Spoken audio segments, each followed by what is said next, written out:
কাঁচা আমের ঝুরি আচার। আজ আপনাদের সঙ্গে শেয়ার করছি কাঁচা আমের ঝুরি আচার।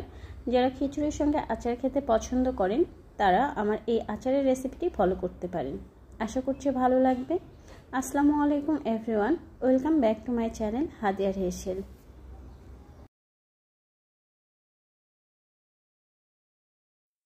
এই আচার বানানোটাও লং প্রসেস হলেও রোদ দেওয়ার ঝামেলা ছাড়াই সারা বছর ডাইনিং টেবিলে রেখেই সংরক্ষণ করতে পারবেন।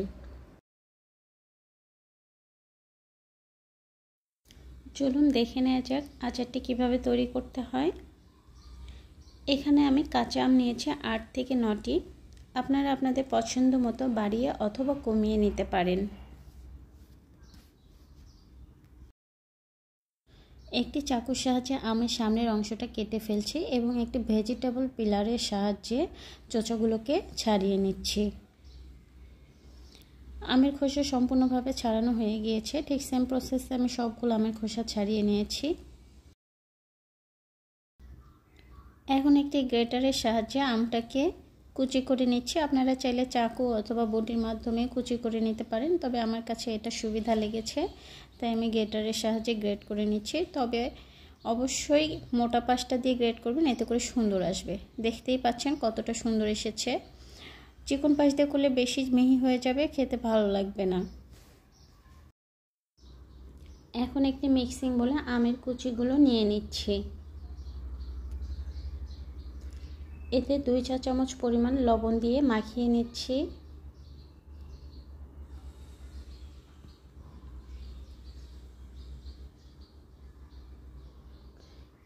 এবং 1 ঘন্টার জন্য রেস্টে রেখে দিব। এতে করে আমের কষটা ভালোভাবে বেরিয়ে আসবে এবং শুকানোর পর কালারটাও ঠিক থাকবে আর কালচে রঙটা আসবে না। এই সময়টাতে লবণগুলোকে আমের সঙ্গে হালকা হাতে মিশিয়ে নিতে হবে, বেশি জোর দিয়ে চাপা যাবে না।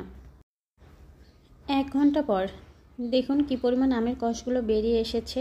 এই পর্যায়ে আমি অফ ক্যামেরায় বেশ কয়েকবার পানি দিয়ে ওয়াশ করে নিয়েছি এবং 2 হাতের মাধ্যমে একটু একটু করে নিয়ে চেপে পানিগুলোকে ঝরিয়ে নিচ্ছি।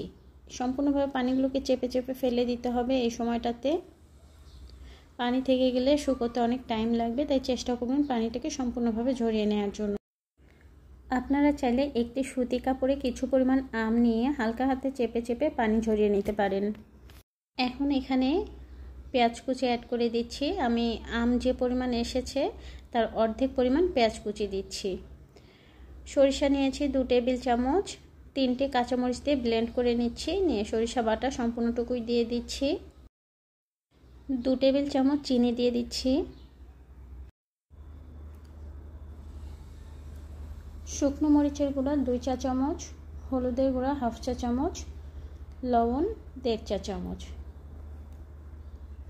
হলুদের গুঁড়ো পুরোটাই অপশনাল, আপনারা চাইলে স্কিপ করতে পারেন, তবে আমি দিয়েছি কারণ আচারের কালারটা সুন্দর আসে সেজন্য। সবগুলো উপকরণকে ভালোভাবে আমের কুচির সঙ্গে মিশিয়ে নিতে হবে।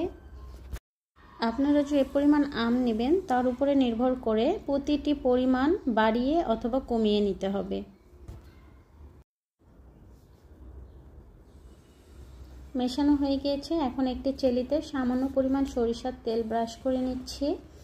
এতে করে শুকানোর পরে উঠাতে সুবিধা হবে আর লেগে থাকবে না। এখন সবগুলো আচার ভালো করে ছড়িয়ে দিচ্ছি চেলিতে। আপনাদের কাছে যদি বড় চেলি না থাকে সেক্ষেত্রে আপনারা ছোট ট্রে বা চেলিতে 2 থেকে 3 অংশে দিতে পারেন। আচারটি শুকোতে 2 থেকে 3 দিনের মতো সময় লাগে, তবে পুরোটাই রোদের উপর ডিপেন্ড করবে। যদি একেবারে রোদ না থাকে সেক্ষেত্রে আপনারা রান্না শেষে চুলার নিচে রেখে শুকিয়ে নিতে পারেন। আমার 3 থেকে 4 দিন সময় লেগেছে শুকিয়ে নেওয়ার জন্য। এখন একটি প্যানে পরিমাণ মতো সরিষার তেল দিয়ে নিচ্ছি। গরম হয়ে এলে কয়েকটা রসুন কোয়া দিয়ে দিচ্ছি এবং শুকনো মরিচ 6 থেকে 7টি ও 5 ফোড়ন 2 চা চামচের মতো দিয়ে হালকা টেলে নিচ্ছি। টালা হয়ে গেলে আমি তেলটাকে নামিয়ে নিচ্ছি। শুকনো আমের ঝুড়িগুলোকে একটি কাচের জারে নিয়ে নিব এবং এতে গরম করে রাখা তেলগুলো দিয়ে দিচ্ছি। আমি তেলটাকে গরম অবস্থাতেই দিয়েছি, আপনারা চাইলে ঠান্ডা করে নিয়েও দিতে পারবেন। আচারটাকে পুরো তেলে চুবিয়ে রাখতে হবে। তৈরি হয়ে গেল কাঁচা আমের ঝুরি আচার।